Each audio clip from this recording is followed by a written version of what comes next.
What's up, guys? How y'all are doing? I appreciate y'all. We're heading out this morning. We're gonna mow some yards. We're gonna plant some plants. We're gonna do what we do. But I wanted to get on here and do a truck talk about, because I've been getting a lot of questions about, hey, why don't you put an inverter in your truck? Why don't you, you know, this and that, put an inverter in your truck, or you know, there've been other ways too.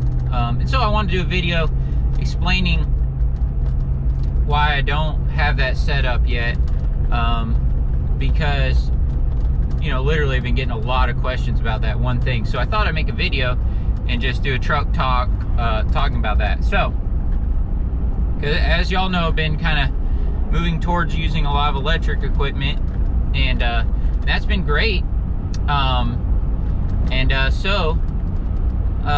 So why I don't have an inverter in my truck? So if you have an inverter hooked up to your truck battery, you have to, when you charge your batteries, you'd have to do it while the truck was running.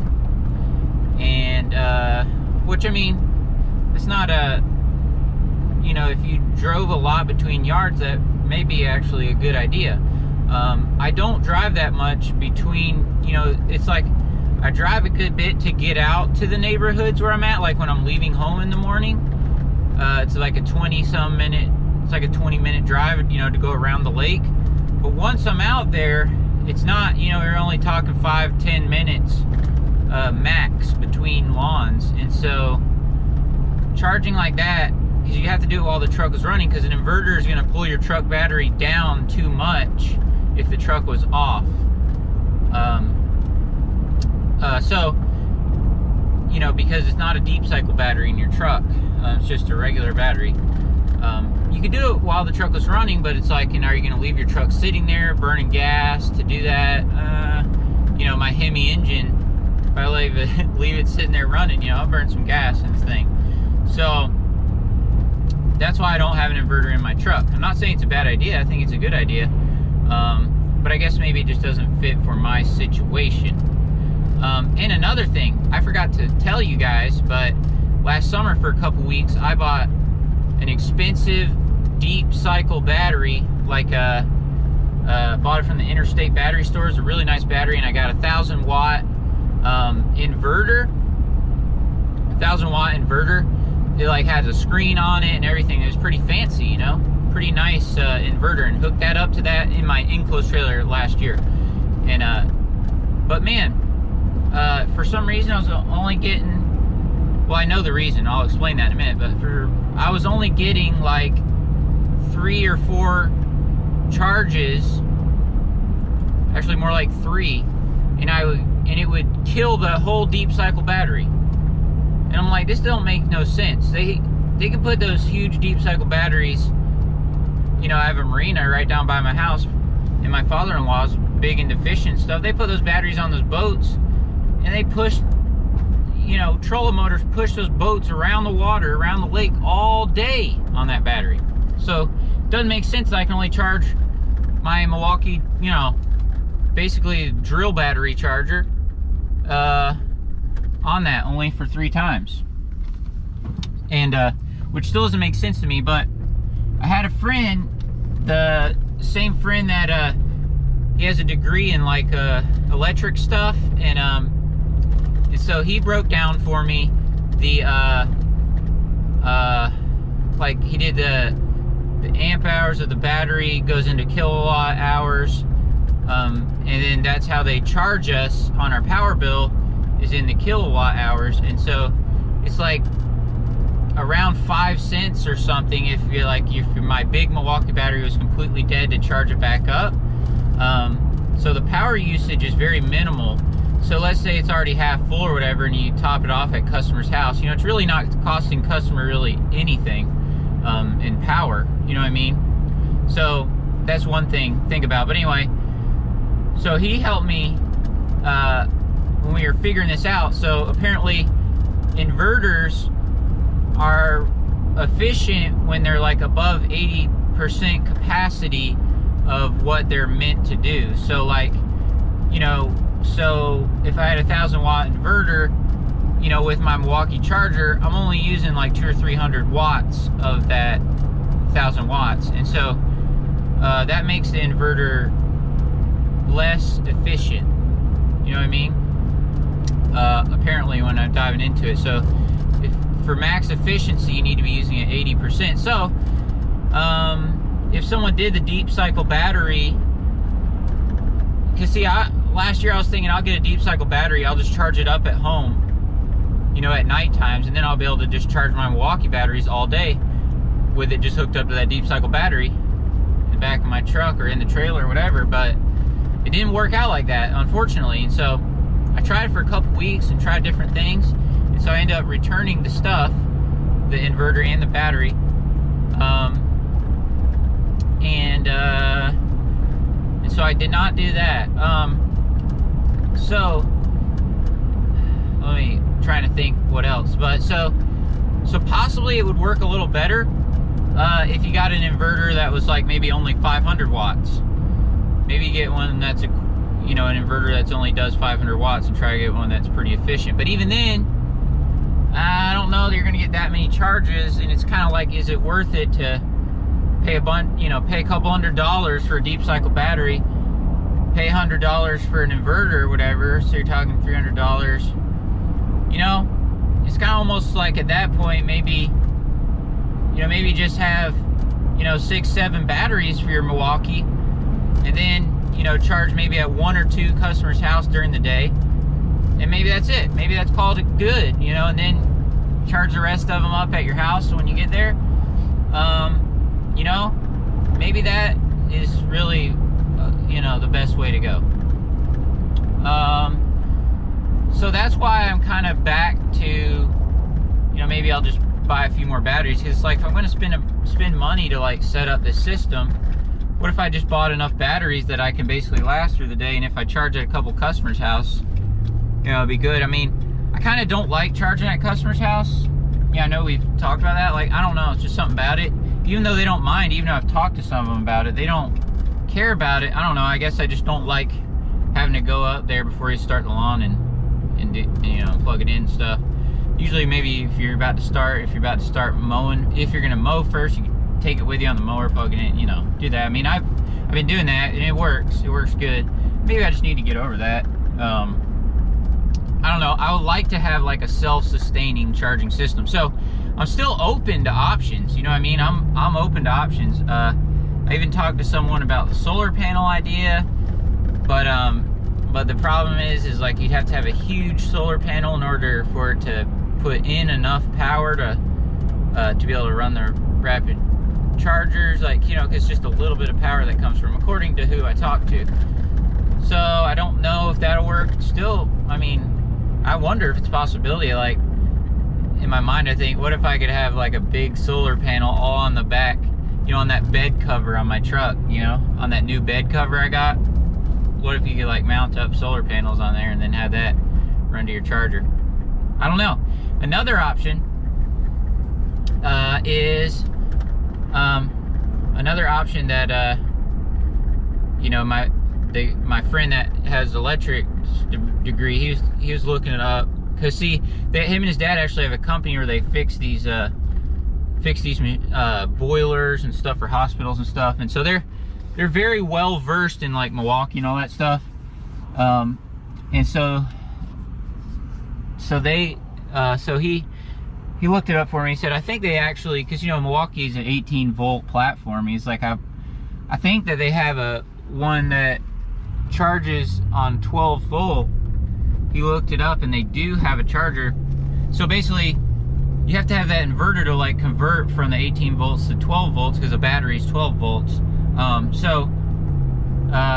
So he was saying that Milwaukee does sell a battery charger that's just straight 12 volts. So that would be cool as well, because you can wire it straight to the deep cycle battery.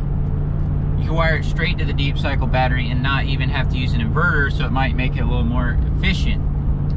But he did the math on that as well, and you're only going to get about like 5 charges out of that setup.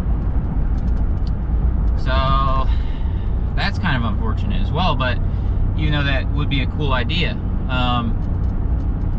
So those are kind of my thoughts, guys. I mean, I'm open to your opinions on things like that, because I mean, like I said, I would like to, in the future, I'd like to have a self-sufficient like charging setup in my truck, just because, I don't know, that would just, it would be cool. It would be cool to have it somehow, like I could, it'd be cool to have one like set up to where I could charge it inside my truck, so I could get in to go to the next lawn and like have it right there, sit center console and like plug it in. You know what I mean? Like that would be awesome. And actually my truck has like a outlet, so you could like plug in your laptop or something and you turn on the outlet,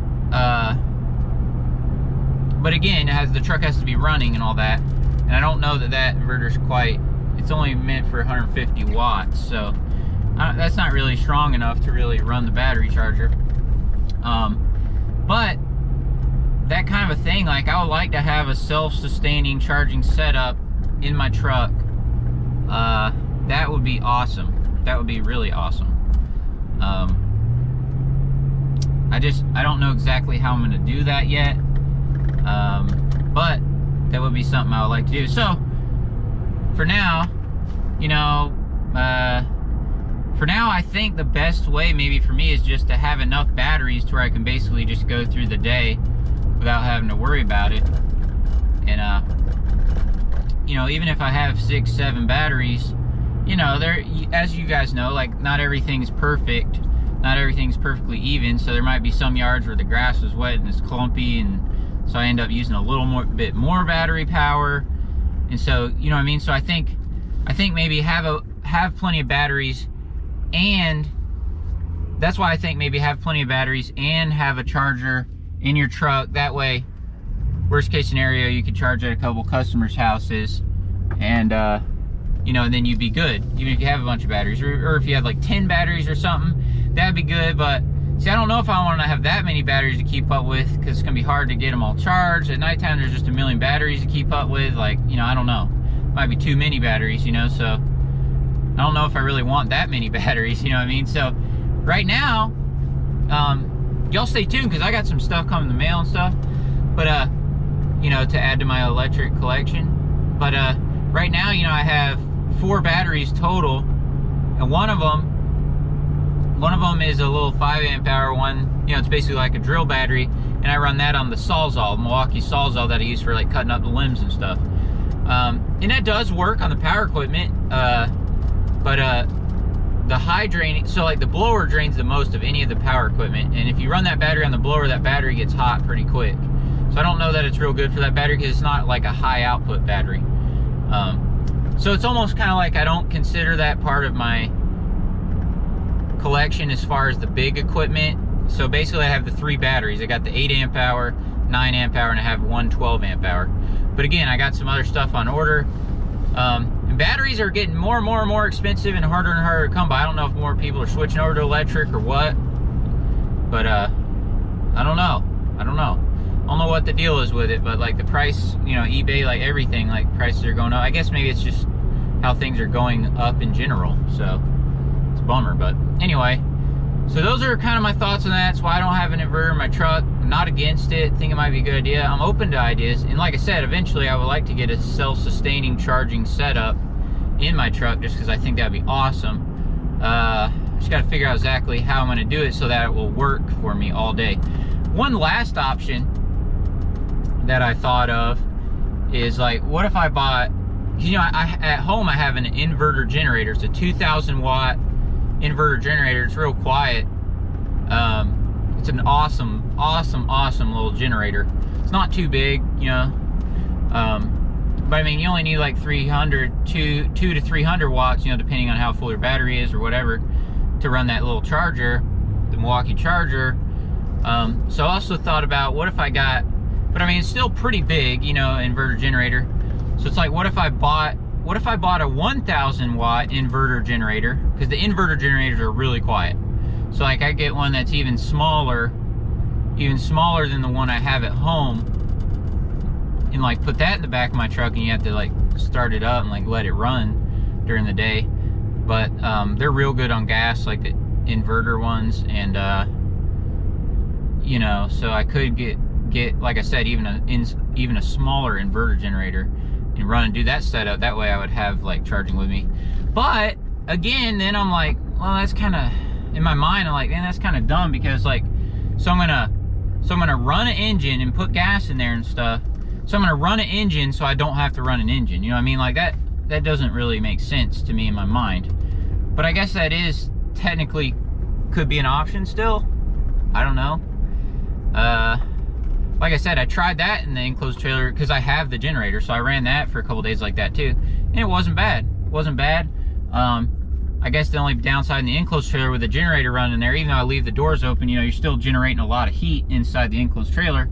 And with batteries, you know, heat is kind of your enemy, because heat makes them inefficient. Like, you'll get less runtime if you leave your batteries out and they get 100 degrees or whatever. So when it starts getting really hot, I'm gonna have a zip up Milwaukee bag, and I have a big, you know, my Arctic cooler. I plan on putting them in that cooler to help keep them cool.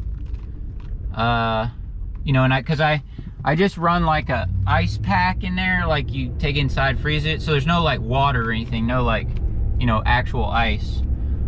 So I plan on doing that so I can keep my batteries cool, because if you can keep your batteries cool, like the cooler you keep the battery, the more runtime you get, kind of deal.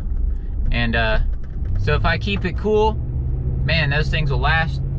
It'll also help just, you know, the longevity of the battery. So, you know, so if I keep them cool, you know, we can really do good with this thing and make them last and all that. And so, but again, this video is mainly about the just the charging setup, or addressing why I don't have an inverter in my truck.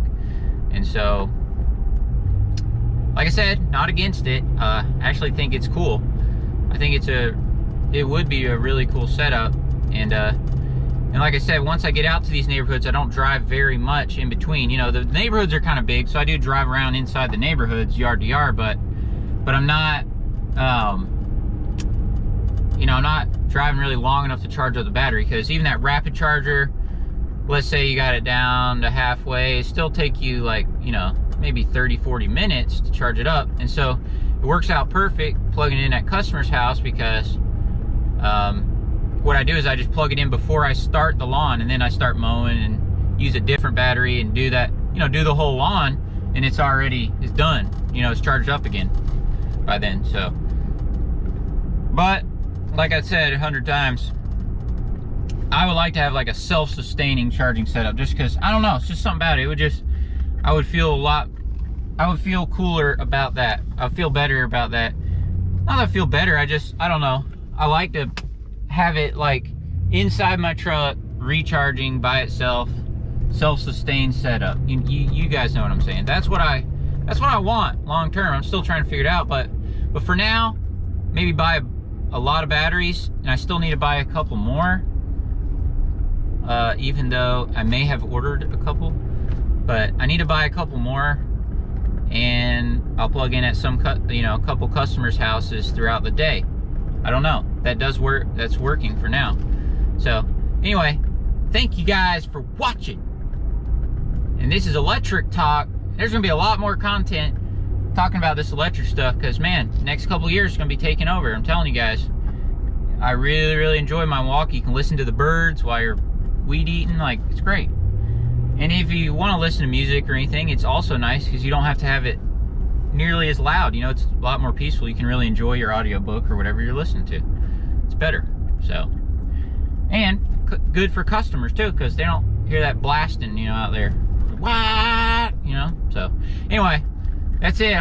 This video's already super long, but we could ramble on more, but I thought, hey, I wanted to make this video today talking about it. And if you guys have any other suggestions, there may be something that you guys know that I'm just not thinking about, and please let me know in the comments. I'm not saying, you know, all you guys that comment about that, I'm not saying, oh, you guys are wrong and I'm smarter and I know the better way and that's why I don't do it. No, I'm not saying that. Like, if you have a good solution for this problem, like, man, I'm up for it, you know. And I'm still, you know, the inverter in your truck is not a bad idea. But like I said, you gotta have the truck running, and so I don't know. But y'all are awesome, you know. And I appreciate you guys. And so, thanks for what you're doing.